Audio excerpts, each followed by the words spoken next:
few devotionals ago, we looked at the disciple Judas and Judas' willingness to be the one to betray Jesus, to hand him over to those who would seek his crucifixion. Here, Judas comes again in this story. He's at the Passover meal, and Jesus names him without naming him. So let's take a look. This is chapter 2, beginning at verse 21. He says, "But look, my betrayer is with me.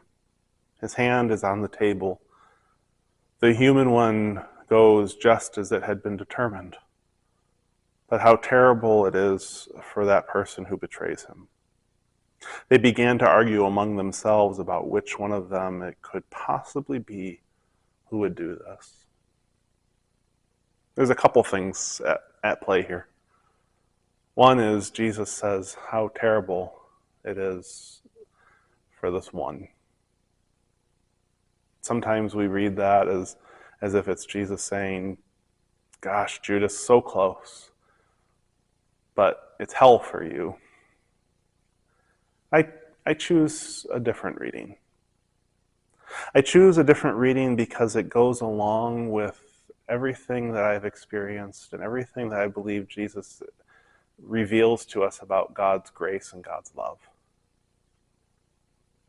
Sometimes we create our own hell.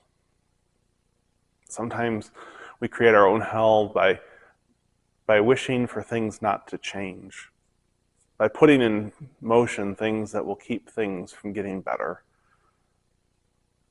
for hoping in the wrong things and refusing to put our trust in Christ. Sometimes we create our own hell. I think about Jesus saying this, looking at Judas, wishing that he had chosen to allow things to happen differently. Not because Judas was now going to be punished, but because in a way he was punishing himself. He was allowing status quo to win the day. He was allowing for things to go on as they had been. He was allowing for fear to win over against faith and hope. How terrible for Judas. You see, I hear it not as a condemnation, but as words of compassion and empathy, and maybe even some sadness. Again, sometimes I think we need to give Judas a break. Now, what's interesting is, as soon as he says this, they begin to look among one another, the disciples. They begin to look at each other, wondering, who could it be?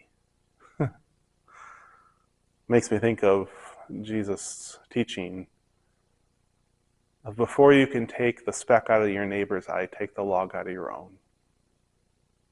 Remember what I said during that Judas devotional? If it hadn't been Judas, it would have been one of the other disciples. They were all capable of doing what Judas had done. They all showed fear in the midst of what had happened. Judas just got asked. Maybe they were looking around because they actually believed that any of them were capable. Any of them would have said yes had they been asked. They were all scared. They were all worried. They didn't look right at Judas because it could have just as easily been anyone else. So we have to ask ourselves, do we look around and see everyone else as having betrayed Jesus, or at least capable of? Or do we recognize that there are times when we do too? There are times when, like Peter, we're going to get ready to deny having even known him.